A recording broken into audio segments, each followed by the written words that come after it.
will go over credible sites and some not so credible sites. Educational sites. .edus are sponsored by universities and colleges.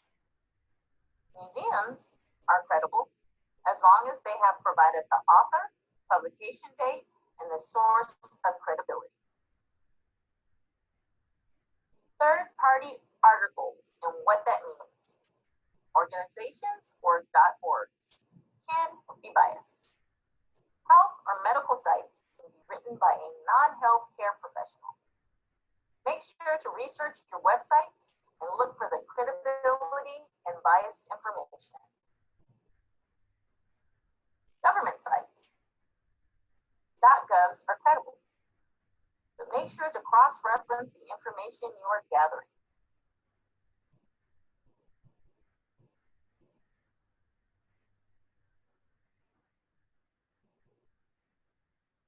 We have gone over some credible sites and non-credible sites.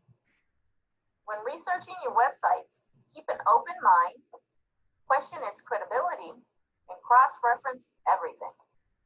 A good credible website you go to should provide the author, publication date, and the source of credibility.